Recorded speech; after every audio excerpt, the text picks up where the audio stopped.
किसी ने बड़े कमाल की बात कही है, लग गई आग जमाने में तो बचा क्या है। अगर बच गया मैं तो फिर जला क्या है। मेहनत से यूं ही सब कुछ मिलता है दोस्तों, इन हाथों की लकीरों में रखा क्या है। हेलो दोस्तों, स्वागत है आपका आपके चैनल एसटी ऑलराउंड में। दोस्तों आज है 25 फरवरी और 25 फरवरी के सभी महत्वपूर्ण करंट अफेयर्स की डिटेल्स हम चर्चा करेंगे। दोस्तों आपको बता दें, आप अगर किसी भी कॉम्पिटेटिव एग्जाम की प्रिपरेशन कर रहे हैं तो इसमें हम बहुत ही इंपॉर्टेंट और सेलेक्टेड क्वेश्चन लिए हैं दोस्तों, जो कि आपके आने वाले सभी एग्जामों के लिए बहुत ही ज़्यादा यूजफुल होंगे। साथ ही साथ दोस्तों हम आपको यही बता दें कि हमने वीडियो में एक जीके बूस्टर भेंट किया है। दोस्तों जीके बूस्टर में आज का हम टॉपिक क्या लिए हैं, तो दोस्तों आपको बता दें कि जीके बूस्टर में आज हमने लिया है जनवरी के महत्वपूर्ण नियुक्तियां ली हैं। कौन कौन किस पद पर नियुक्त हुए हैं इसके बारे में डिटेल से बताएंगे। अच्छा दोस्तों, जीके बूस्टर से आपको फ़ायदा क्या होगा। दोस्तों जीके बूस्टर से आपको फ़ायदा ये होगा कि आपका करंट अफेयर्स तो क्लियर हो ही रहा है, साथ ही साथ अन्य जो जानकारियां हैं जीके से संबंधित और यहाँ से परीक्षाओं में पूछी भी जाती हैं तो वो भी आपकी क्लियर होती चलेंगी। और साथ ही साथ हमने क्वेश्चन के बीच में और कुछ महत्वपूर्ण इंपॉर्टेंट चीज़ें ली हैं तो उसको भी हम आगे करंट अफेयर्स के साथ क्लियर करते चलेंगे। तो चलिए दोस्तों स्टार्ट करते हैं आज के अपने महत्वपूर्ण करंट अफेयर्स से। और आज का पहला करंट अफेयर्स है दोस्तों, साहित्य अकादमी के द्वारा किसे उर्दू भाषा में साहित्य अकादमी पुरस्कार 2021 देने की घोषणा की गई है। तो इसका आंसर क्या हो जाएगा दोस्तों, ऑप्शन नंबर ए हो जाएगा, चंद्रभान ख्याल जी को दी गई है कि घोषणा की गई है। तो आइए इसके बारे में समझते हैं दोस्तों इंपॉर्टेंट बिंदुओं को। 21 फरवरी 2022 को साहित्य अकादमी ने उर्दू भाषा के कवि चंद्रभान ख्याल को उनके कविता संग्रह ताज़ा हवा की ताजी के लिए उर्दू भाषा में साहित्य अकादमी पुरस्कार 2021 देने की घोषणा की है। साथ ही साथ दोस्तों अकादमी ने मैथिली भाषा में जगदीश प्रसाद मंडल को उनके उपन्यास पंगु के लिए साहित्य अकादमी पुरस्कार देने की भी घोषणा की है। इससे पहले दोस्तों मणिपुरी भाषा में डॉक्टर थोक चोम्बो इबोन हवी सिंह को उनकी पुस्तक मणिपुरीदा पुंसी वारगी साहित्य और जो गुजराती भाषा में यज्ञेश दवे जी को उनकी कविता संग्रह गंध मंजूषा के लिए प्रतिष्ठित पुरस्कार देने की घोषणा की गई है। आपको बता दें दोस्तों कि अकादमी ने पिछले 30 दिसंबर को हिंदी के लिए दया प्रकाश सिन्हा और अंग्रेजी के लिए नामिता गोखले को 20 भारतीय भाषाओं के लेखकों को वर्ष 2021 का प्रतिष्ठित साहित्य अकादमी पुरस्कार देने की घोषणा की है। तो ये पॉइंट आपको नोट करने हैं दोस्तों, बहुत इंपॉर्टेंट था। अब बढ़ते दोस्तों दूसरे प्रश्न की ओर। और दूसरा प्रश्न क्या है कि उससे पहले दोस्तों प्लीज़ आप हमारे चैनल को सब्सक्राइब कर लीजिए, बेल आइकन प्रेस कर लीजिए जिससे आने वाली वीडियो का नोटिफिकेशन आपको मिल जाए। और साथ ही साथ दोस्तों अपने मित्रों को शेयर जरूर करिए दोस्तों, कमेंट करिए और वीडियो को लाइक जरूर करिए। तो दूसरा प्रश्न क्या है दोस्तों कि अमेरिका ने किस देश पर आर्थिक प्रतिबंध लागू कर दिए हैं। तो इसका आंसर हो जाएगा दोस्तों ऑप्शन नंबर बी, रूस पर। दोस्तों अमेरिका ने रूस पर प्रतिबंध लगा दिए हैं। आइए इसके बारे में समझते हैं। अमेरिका के राष्ट्रपति हैं दोस्तों जो बाइडन, और उन्होंने रूसी बैंकों पर प्रतिबंध लगा दिया है। आपको बता दें कि जो राष्ट्रपति बाइडन हैं उन्होंने कहा कि रसिया ने यूक्रेन पर हमला जो कर दिया है अंतर्राष्ट्रीय कानूनों का सरेआम उल्लंघन किया है। और अमेरिका के द्वारा लगाए गए आर्थिक प्रतिबंधों के बाद अब रूस पश्चिमी देशों के साथ व्यापार नहीं कर सकेगा। इस प्रतिबंध से ये हो जाएगा कि अब रूस पश्चिम देशों से व्यापार नहीं कर पाएगा। दोस्तों आइए अब हमने एक और संस्था के बारे में यहाँ पर कवर किया है और उस संस्था का नाम है नाटो।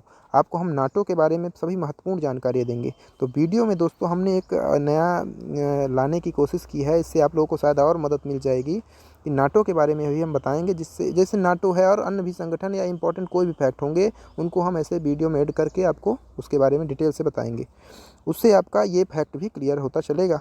तो नाटो के बारे में बता दें दोस्तों, इसका फुल फॉर्म क्या होता है, नॉर्थ एथलेटिक ट्रीटी ऑर्गेनाइजेशन, ठीक है ना। आइए इसके बारे में समझते हैं। उत्तरी अटलांटिक संधि संगठन की स्थापना दोस्तों 4 अप्रैल 1949 को वाशिंगटन अमेरिका में 12 संस्थापक सदस्यों के द्वारा की गई थी। और यह एक अंतर सरकारी सैन्य संगठन है, ये बात भी आपको ध्यान रखनी है। और इसका मुख्यालय बेल्जियम की राजधानी ब्रुसेल्स में है। कहाँ है, बेल्जियम की राजधानी ब्रुसेल्स में इसकी जो राजधानी है। वहीं वर्तमान में इसके 30 सदस्य देश हैं दोस्तों, ठीक है। कुछ और महत्वपूर्ण जानकारी आपको बताएं तो 5 जून 2017 को बाल्कन देश मोंटेनेग्रो नाटो का 29वां सदस्य बना था। वहीं 6 फरवरी 2019 को मैसेडोनिया नाटो का 30वां देश बना था, सदस्य देश बना, ठीक है ना। वहीं मैसेडोनिया दोस्तों दक्षिण यूरोप के केंद्रीय बाल्कन प्रायद्वीप पर स्थित एक देश है। तो ये भी आपको ध्यान रखने। तो दोस्तों ये आपको कैसा लगा प्लीज़ कमेंट जरूर करके बताइएगा इसके बारे में जानकारी। अब चलिए बढ़ते हैं दोस्तों तीसरे प्रश्न की ओर। ऑप्शन नंबर से पहले 3 जो प्रश्न है, तो रियो ओपन टेनिस एटीपी 500 जो खिताब जीतने वाले विश्व के सबसे कम उम्र के खिलाड़ी कौन बने हैं? दोस्तों इसका आंसर हो जाएगा option number A, Carlos Alcaraz बने हैं। आइए इनके बारे में जानते हैं। कार्लोस अल्कराज 18 वर्षीय, इन्होंने रियो ओपन टेनिस एटीपी 500 खिताब जीतने वाले विश्व के सबसे कम उम्र के खिलाड़ी बन गए हैं और ये फाइनल मैच में डिएगो श्वेर्ट्ज़मान को 6-4, 6-2 से हरा कर ये खिताब इन्होंने अपने नाम किया है। अब आइए दोस्तों टेनिस की बात आई है। टेनिस से संबंधित कुछ महत्वपूर्ण प्रश्नों को लेकर आए हैं जो पिछले कुछ पुरस्कार जिन्होंने जीता है। टेनिस टूर्नामेंट टाटा ओपन 2022 पुरुष युगल का खिताब किसने जीता? राजकुमार रामनाथन और रोहन बोपन्ना ने इसको जीता है। वहीं अगला क्या है दोस्तों कि टेनिस टूर्नामेंट अर्जेंटीना ओपन 2022 का खिताब किसने जीता? तो इसका आंसर हो जाएगा कैस्पर रूड ने इसे जीता है। अगला दोस्तों बढ़ते हैं है टेनिस टूर्नामेंट जो है ऑस्ट्रेलिया ओपन 2022 में पुरुष एकल का खिताब जीता है। तो किसने जीता? ये राफेल नडाल ने जीता है दोस्तों। अगला है दोस्तों कि ऑस्ट्रेलिया जो है ओपन 2022 में महिला एकल का ग्रैंड स्लैम खिताब किसने जीता है? तो एशले बार्टी ने जीता। तो ये भी आपको ध्यान रखना। चलिए बढ़ते चौथे प्रश्न की ओर। हाई बारी नाम से किस देश ने अपनी पहली हाइड्रोजन से चलने वाली ट्रेन लॉन्च की है? तो इसका आंसर क्या हो जाएगा दोस्तों? ऑप्शन नंबर बी, जापान ने लॉन्च की। आइए इसके बारे में आपको डिटेल से बताते हैं। जापान ने अपनी पहली हाइड्रोजन से चलने वाली ट्रेन लॉन्च की है और इस अनावरण को देश के साल 2050 तक कार्बन न्यूट्रल बनने के लक्ष्य की दिशा में एक कदम के रूप में देखा जा रहा है। हाइड्रोजन से चलने वाली इस ट्रेन का मार्च में परीक्षण भी किया जाएगा। वहीं दोस्तों हाइबरी नामक 2 कारों वाली इस ट्रेन की कीमत 35 मिलियन अमेरिकी डॉलर या 4 बिलियन येन है और यह हाइड्रोजन ईंधन भरने पर 100 किलोमीटर प्रति घंटे की टॉप स्पीड एन है। ठीक है ना। अगर इसकी बात करें हम तो ये जो ट्रेन है इसकी स्पीड जो है 140 किलोमीटर या 87 मील तक जा सकती है। ठीक है ना। आइए इसके बारे में कुछ और बताते हैं। इस ट्रेन को अब बढ़ते हैं हम अपने दूसरे अगले प्रश्न की ओर और पांचवा प्रश्न दोस्तों कि शिक्षा मंत्रालय ने राष्ट्रीय उच्चतर शिक्षा अभियान रूसा योजना को कितनी अवधि तक जारी रखने की मंजूरी दी है? दोस्तों इसका आंसर क्या हो जाएगा? ऑप्शन नंबर बी, 31 मार्च 2026 तक। ठीक है दोस्तों, रूसा योजना।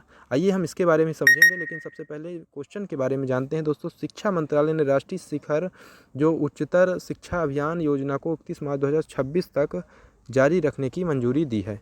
इस योजना का नया चरण दोस्तों लगभग 1600 परियोजनाओं का समर्थन करेगा। वहीं राष्ट्रीय उच्चतर शिक्षा अभियान योजना के नए चरण को नई शिक्षा नीति की कुछ सिफारिशों को लागू करने के लिए डिज़ाइन किया गया है। दोस्तों आइए अब जानते हैं कि राष्ट्रीय उच्चतर शिक्षा अभियान रूसा है क्या। दोस्तों आपको बता दें कि राष्ट्रीय उच्चतर शिक्षा जो अभियान है 2013 में शुरू किया गया था और यह राज्य सरकार के विश्वविद्यालयों और कॉलेजों को वित्त पोषण प्रदान करने के लिए केंद्र प्रायोजित योजना है। इसका उद्देश्य राज्य संस्थानों की गुणवत्ता में सुधार करना और संबद्धता शैक्षणिक परीक्षा प्रणाली में सुधार सुनिश्चित करना है। तो दोस्तों वर्तमान समय में धर्मेंद्र प्रधान केंद्रीय शिक्षा मंत्री हैं, ये बात भी आपको ध्यान रखनी है। छठवां प्रश्न देखते हैं दोस्तों, हाल ही में किसने विज्ञान सर्वत्र पूज्यते कार्यक्रम उद्घाटन किया है? तो इसको किया है दोस्तों ऑप्शन नंबर बी, राष्ट्रपति रामनाथ कोविंद जी ने। आइए इसके बारे में समझते हैं। 22 फरवरी 2022 को राष्ट्रपति रामनाथ कोविंद जी ने वर्चुअल मोड में विज्ञान सर्वत्र पूज्यते कार्यक्रम का उद्घाटन किया। दोस्तों छात्रों को दैनिक उपयोग की वस्तुओं को ज्ञान की ओर आकर्षित करने के उद्देश्य से विज्ञान सर्वत्र पूज्यते कार्यक्रम शुरू किया गया है। इस कार्यक्रम का उद्देश्य दोस्तों वैज्ञानिक सिद्धांतों का प्रचार करना भी है। वहीं विज्ञान सर्वत्र पूज्यते स्कूली छात्रों और कॉलेजों के छात्रों के लिए प्रतियोगिताओं और व्याख्याओं का 1 सप्ताह तक चलने वाला राष्ट्रव्यापी कार्यक्रम है। दोस्तों विज्ञान सर्वत्र पूज्यते सप्ताह का भी आयोजन किया गया और ये क्या है? तो दोस्तों आइए समझते हैं। विश्वविद्यालय अनुदान आयोग ने कॉलेज में सर्वत्र पूज्यते जो विज्ञान सर्वत्र पूज्यते सप्ताह है, विज्ञान सप्ताह 2022 मनाने के लिए कहा। इस सप्ताह के एक भाग के रूप में दिल्ली के जवाहरलाल नेहरू स्टेडियम में एक मेगा पुस्तक मेला आयोजित किया जाएगा। ठीक है दोस्तों, ये भी आपको ध्यान रखना है। अब चलिए दोस्तों बढ़ते हैं जीके बूस्टर की ओर। क्या होता है जीके बूस्टर जानते हैं। टॉपिक आज का जीके बूस्टर का टॉपिक है दोस्तों जनवरी की महत्वपूर्ण नियुक्तियां। हमने आपको बताया था स्टार्टिंग में ही, तो हम उसकी सभी नियुक्ति के बारे में आपको बताएंगे, नाम और पद। ठीक है दोस्तों, तो आइए जानते हैं। अलका मित्तल दोस्तों तेल और प्राकृतिक गैस निगम की पहली महिला प्रमुख बनी है, ये आपने ध्यान रखना है। डॉक्टर एस सोमनाथ, जो एस सोमनाथ है, इन्हें भारतीय अंतरिक्ष अनुसंधान संगठन इसरो का अध्यक्ष और अंतरिक्ष सचिव बनाया गया है। वहीं विनय कुमार त्रिपाठी दोस्तों रेलवे बोर्ड के अध्यक्ष बने हैं। और डॉक्टर वी अनंत नागेश्वरन जी मुख्य आर्थिक सलाहकार। माल्टा की नेता रॉबर्टा मेट्सोला यूरोपीय संसद की अध्यक्ष बनाया गया है इनको। वहीं दोस्तों पुष्प कुमार जोशी को क्या बनाया गया है, हिंदुस्तान पेट्रोलियम कॉरपोरेशन लिमिटेड के चेयरमैन और एमडी नियुक्त हुए हैं। वहीं लेफ्टिनेंट जनरल मनोज पांडे थल सेना उप प्रमुख। दिलीप संघानी जी की बात करें तो इफ्को के अध्यक्ष बने हैं। वीएस पठानिया तटरक्षक महानिदेशक बने हैं दोस्तों। वहीं श्री जी अशोक कुमार राष्ट्रीय स्वच्छ गंगा मिशन के महानिदेशक बने हैं।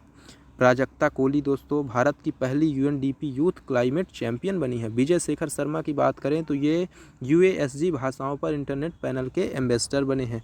जस्टिस आयशा मलिक दोस्तों पहली पाकिस्तान की प्रथम महिला सुप्रीम कोर्ट जज बनी है।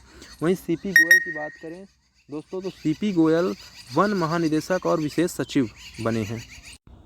Atul Kashyap US India business council के अध्यक्ष। सोमा शंकर प्रसाद यूको बैंक के एमडी एवं सीईओ। टीएस तिकमूर्ति 2022 के लिए सुरक्षा परिषद की आतंकवादी निरोधी समिति के अध्यक्ष। और अजय कुमार चौधरी और दीपक कुमार आरबीआई के कार्यकारी निदेशक बने हैं। और साथ ही साथ जो चीनी राजनयिक है झांग मिंग एससीओ के महासचिव बने हैं। तो दोस्तों ये प्रमुख नियुक्तियां पिछली नियुक्तियां हैं, इन्हें आपने जरूर ध्यान रखना है। दोस्तों अब बढ़ते हैं कल के प्रश्नों का रिवीजन हम करते हैं। और कल का प्रश्न का पहला प्रश्न है दोस्तों कि हर साल अंतर्राष्ट्रीय मातृभाषा दिवस कब मनाया जाता है, तो 21 फरवरी को मनाया जाता है। वहीं दोस्तों खजुराहो नृत्य समारोह किस राज्य में शुरू हुआ, तो मध्य प्रदेश में शुरू हुआ। अंतर्राष्ट्रीय ओलंपिक समिति के एथलीट आयोग के नए अध्यक्ष कौन बने हैं, तो एम्मा टेरहो बने थे। नदियों में night navigation mobile app launch करने वाला देश का पहला राज्य दोस्तों असम है। ठीक है ना। किस ताज महोत्सव दोस्तों जो है तो 2022 का आयोजन कहाँ किया गया, तो आगरा में किया गया। और किस राज्य की प्रख्यात गांधीवादी समाज सुधारक और स्वतंत्रता सेनानी शकुंतला चौधरी का निधन हुआ, तो वो असम के हैं। ठीक है ना। अब दोस्तों ये आज के प्रमुख क्वेश्चन थे दोस्तों। कल मिलते हैं आपसे नए प्रश्नों के साथ, इंपॉर्टेंट प्रश्नों के साथ। तब तक के लिए धन्यवाद दोस्तों। प्लीज़ वीडियो को लाइक शेयर और कमेंट जरूर करिए। और दोस्तों चैनल सब्सक्राइब कर लीजिए, बेल आइकन प्रेस कर लीजिए, जिससे आने वाली वीडियो का नोटिफिकेशन आपको मिल जाए। ओके दोस्तों, धन्यवाद।